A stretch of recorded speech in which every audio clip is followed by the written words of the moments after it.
Ako si Sara Duterte, tatakbo bilang Pangulo ng Pilipinas. Mga kababayan, Assalamualaikum warahmatullahi wabarakatuh. Madayaw, ugmaayong adlaw kaninyong tanan. Magandang araw sa inyong lahat. Proverbs 19 verse 21 states, "Many are the plans in a person's heart, but it is the Lord's purpose that prevails." It took me 47 years to understand that my life was never meant to be only mine. Unlike others, I may not have been born to chase happiness. For a long time, I questioned the weight of responsibility to my family, to my country, and to everyone who called on me. Today, I have peacefully accepted that my life is unlike any other. Sa unang mga buwan pa lang ng aming termino, nakita ko na ang kawalan ng katapatan ni Bongbong Marcos Jr. Sa mga pangakong binitawan noong kampanya, pati na sa kanyang sinumpaang tungkulin para sa bayan. Dahil hindi ko kinayang maging bahagi ng 2025 national budget na tad-tad ng katiwalian, pinili kong umalis sa gabinete. Kahit alam ko na mula pa noong 2023 na ang magiging kapalit nito ay ang aking impeachment. Mga kababayan, humihingi ako ng paumanhin. Patawad kung tinulungan kong mahalal si BBM bilang Pangulo ng Pilipinas. Patawad kung hanggang ngayon ay marami pa ring Pilipino ang nalulunod sa baha ng dahil sa malawakang korupsyon. Patawad kung lantaran ang pang-aabuso sa ating mga institusyon para sa pansariling interes ng mga politiko. Patawad kung patuloy ang pagtaas ng presyo ng mga pangunahing bilihin habang nananatiling kapos ang kita ng bawat pamilya.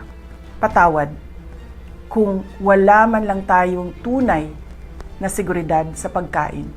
Patawad kung may mga nagkakasakit at binabawian bigla ng buhay dahil sa kakulangan ng maayos at epektibong healthcare system. Patawad kung ang mga dinadaanan ninyong kalsada, tulay at proyektong pinondohan ng taong bayan ay madalas masira.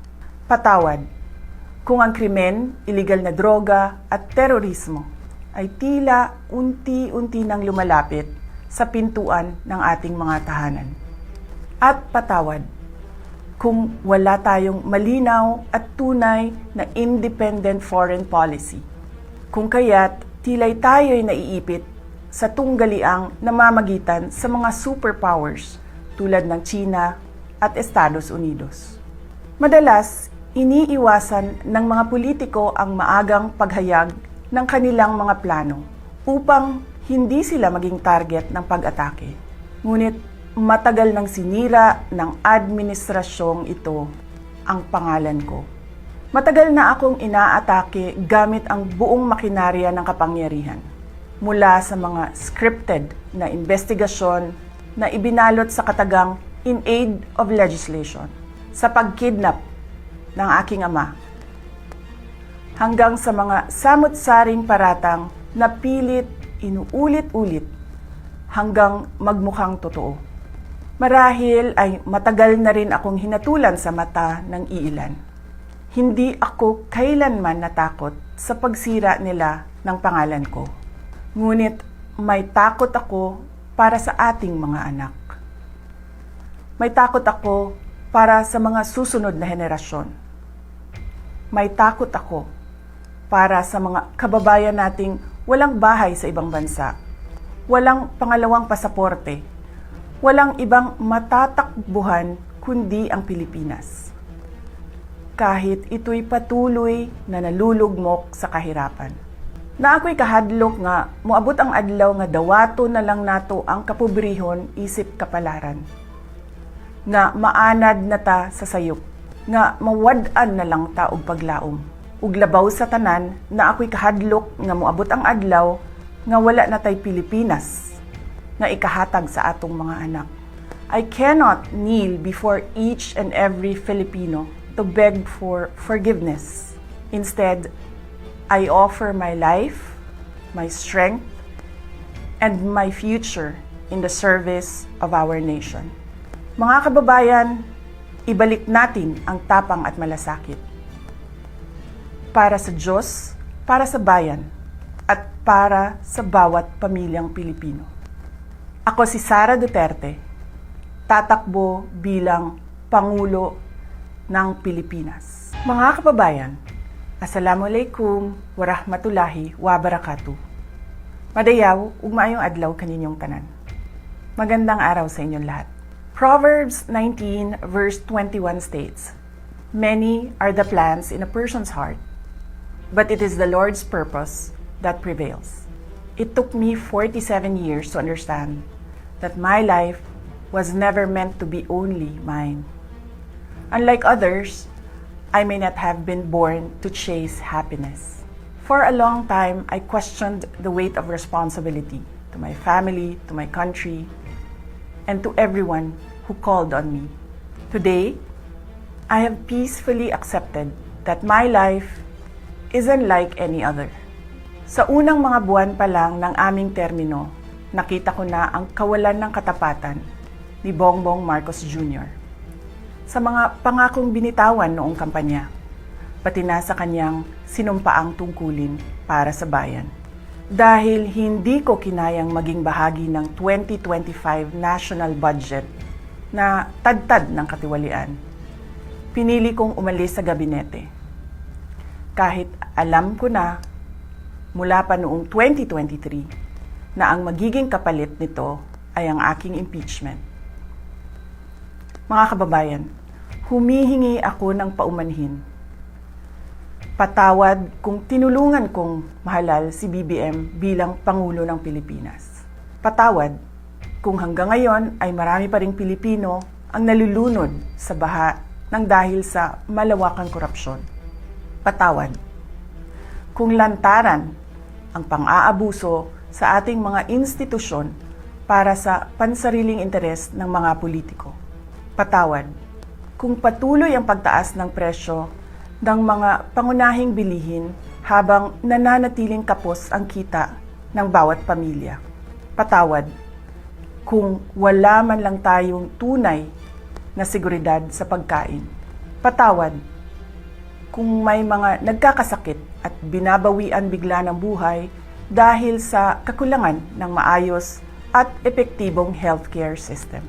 Patawad kung ang mga dinadaanan ninyong kalsada, tulay at proyektong pinondohan ng taong bayan ay madalas masira. Patawad kung ang krimen, iligal na droga at terorismo ay tila unti-unti nang lumalapit sa pintuan ng ating mga tahanan. At patawad kung wala tayong malinaw at tunay na independent foreign policy.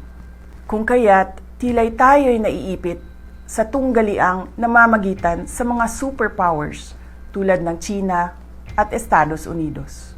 Madalas, iniiwasan ng mga politiko ang maagang paghayag ng kanilang mga plano upang hindi sila maging target ng pag-atake. Ngunit matagal nang sinira ng administrasyong ito ang pangalan ko.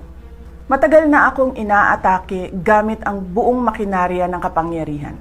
Mula sa mga scripted na investigasyon na ibinalot sa katagang in aid of legislation, sa pagkidnap ng aking ama, hanggang sa mga samut-saring paratang na pilit inuulit-ulit hanggang magmukhang totoo.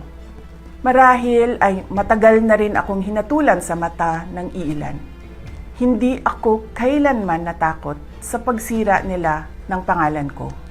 Ngunit may takot ako para sa ating mga anak. May takot ako para sa mga susunod na henerasyon. May takot ako para sa mga kababayan nating walang bahay sa ibang bansa, walang pangalawang pasaporte, walang ibang matatakbuhan kundi ang Pilipinas. Kahit ito'y patuloy na nalulugmok sa kahirapan. Na ako'y kahadlok nga, moabot ang adlaw nga dawato na lang nato ang kapobrehon isip kapalaran. Nga maanad na ta sa sayop, nga mawad-an na lang ta og paglaom. Ug labaw sa tanan na ako'y kahadlok nga moabot ang adlaw nga wala na tay Pilipinas nga ikahatag sa atong mga anak. I cannot kneel before each and every Filipino to beg for forgiveness.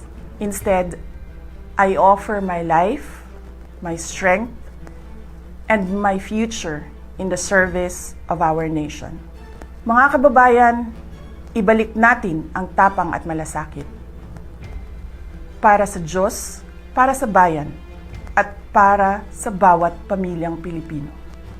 Ako si Sara Duterte, tatakbo bilang Pangulo ng Pilipinas. Mga kababayan, Assalamualaikum warahmatullahi wabarakatuh. Madayaw, ug maayong adlaw kaninyong tanan. Magandang araw sa inyong lahat. Proverbs 19 verse 21 states, "Many are the plans in a person's heart, but it is the Lord's purpose that prevails." It took me 47 years to understand that my life was never meant to be only mine. Unlike others, I may not have been born to chase happiness. For a long time, I questioned the weight of responsibility to my family, to my country, and to everyone who called on me. Today, I have peacefully accepted that my life isn't like any other. Sa unang mga buwan pa lang ng aming termino, nakita ko na ang kawalan ng katapatan ni Bongbong Marcos Jr. sa mga pangakong binitawan noong kampanya, pati na sa kanyang sinumpaang tungkulin para sa bayan. Dahil hindi ko kinayang maging bahagi ng 2025 national budget na tadtad ng katiwalian, pinili kong umalis sa gabinete. Kahit alam ko na mula pa noong 2023 na ang magiging kapalit nito ay ang aking impeachment. Mga kababayan, humihingi ako ng paumanhin. Patawad kung tinulungan kong mahalal si BBM bilang Pangulo ng Pilipinas. Patawad kung hanggang ngayon ay marami pa ring Pilipino ang nalulunod sa baha ng dahil sa malawakang korupsyon. Patawad kung lantaran ang pang-aabuso sa ating mga institusyon para sa pansariling interes ng mga politiko. Patawad kung patuloy ang pagtaas ng presyo ng mga pangunahing bilihin habang nananatiling kapos ang kita ng bawat pamilya. Patawad kung wala man lang tayong tunay na seguridad sa pagkain. Patawad kung may mga nagkakasakit at binabawian bigla ng buhay dahil sa kakulangan ng maayos at epektibong healthcare system. Patawad kung ang mga dinadaanan ninyong kalsada, tulay at proyektong pinondohan ng taong bayan ay madalas masira. Patawad kung ang krimen, iligal na droga at terorismo ay tila unti-unti nang lumalapit sa pintuan ng ating mga tahanan. At patawad kung wala tayong malinaw at tunay na independent foreign policy, kung kaya't tila'y tayo'y naiipit sa tunggaliang namamagitan sa mga superpowers tulad ng China at Estados Unidos. Madalas, iniiwasan ng mga politiko ang maagang paghayag ng kanilang mga plano upang hindi sila maging target ng pag-atake.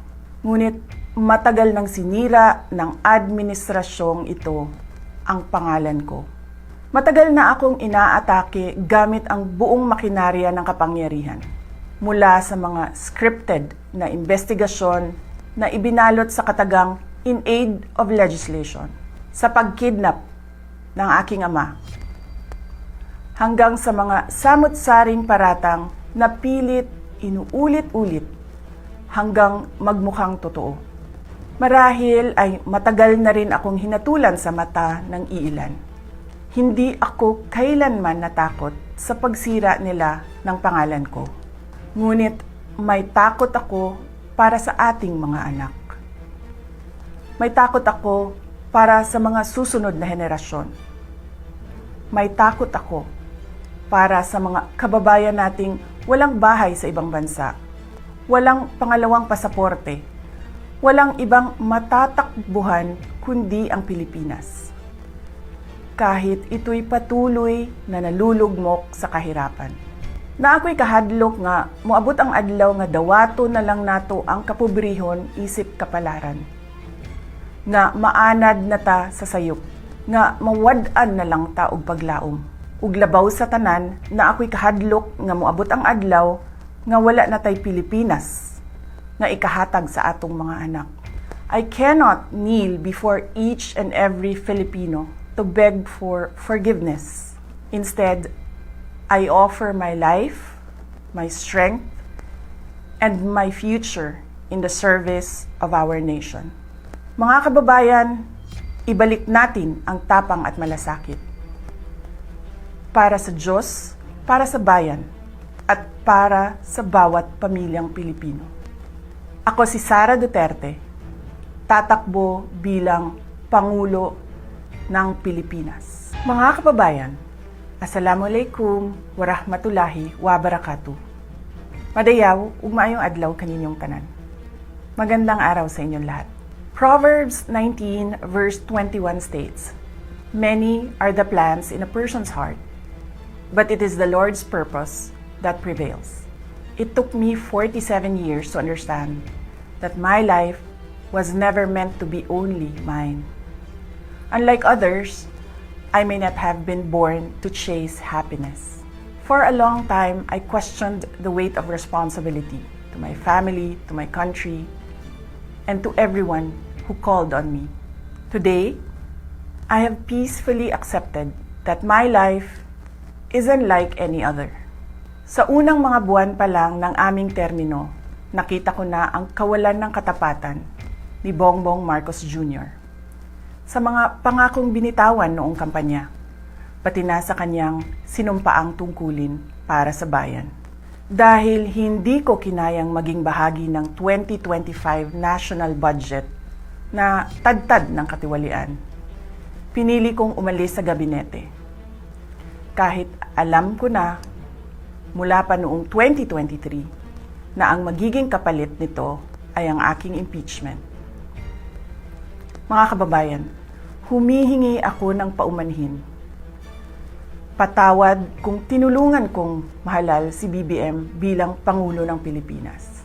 Patawad kung hanggang ngayon ay marami pa ring Pilipino ang nalulunod sa baha ng dahil sa malawakang korupsyon. Patawad kung lantaran ang pang-aabuso sa ating mga institusyon para sa pansariling interes ng mga politiko. Patawad kung patuloy ang pagtaas ng presyo ng mga pangunahing bilihin habang nananatiling kapos ang kita ng bawat pamilya. Patawad kung wala man lang tayong tunay na seguridad sa pagkain. Patawad kung may mga nagkakasakit at binabawian bigla ng buhay dahil sa kakulangan ng maayos at epektibong healthcare system. Patawad kung ang mga dinadaanan ninyong kalsada, tulay at proyektong pinondohan ng taong bayan ay madalas masira. Patawad kung ang krimen, iligal na droga at terorismo ay tila unti-unti nang lumalapit sa pintuan ng ating mga tahanan. At patawad kung wala tayong malinaw at tunay na independent foreign policy. Kung kaya't tila'y tayo'y naiipit sa tunggaliang namamagitan sa mga superpowers tulad ng China at Estados Unidos. Madalas, iniiwasan ng mga politiko ang maagang paghayag ng kanilang mga plano upang hindi sila maging target ng pag-atake. Ngunit matagal nang sinira ng administrasyong ito ang pangalan ko. Matagal na akong inaatake gamit ang buong makinarya ng kapangyarihan. Mula sa mga scripted na investigasyon na ibinalot sa katagang in aid of legislation, sa pagkidnap ng aking ama, hanggang sa mga samut-saring paratang na pilit inuulit-ulit hanggang magmukhang totoo. Marahil ay matagal na rin akong hinatulan sa mata ng iilan. Hindi ako kailanman natakot sa pagsira nila ng pangalan ko. Ngunit may takot ako para sa ating mga anak. May takot ako para sa mga susunod na henerasyon. May takot ako para sa mga kababayan nating walang bahay sa ibang bansa, walang pangalawang pasaporte, walang ibang matatakbuhan kundi ang Pilipinas. Kahit ito'y patuloy na nalulugmok sa kahirapan. Na ako'y kahadlok nga, moabot ang adlaw nga dawato na lang nato ang kapobrehon isip kapalaran. Nga maanad na ta sa sayop, nga mawad-an na lang ta og paglaom. Ug labaw sa tanan na ako'y kahadlok nga moabot ang adlaw nga wala na tay Pilipinas nga ikahatag sa atong mga anak. I cannot kneel before each and every Filipino to beg for forgiveness. Instead, I offer my life, my strength, and my future in the service of our nation. Mga kababayan, ibalik natin ang tapang at malasakit. Para sa Diyos, para sa bayan, at para sa bawat pamilyang Pilipino. Ako si Sara Duterte, tatakbo bilang Pangulo ng Pilipinas. Syukran.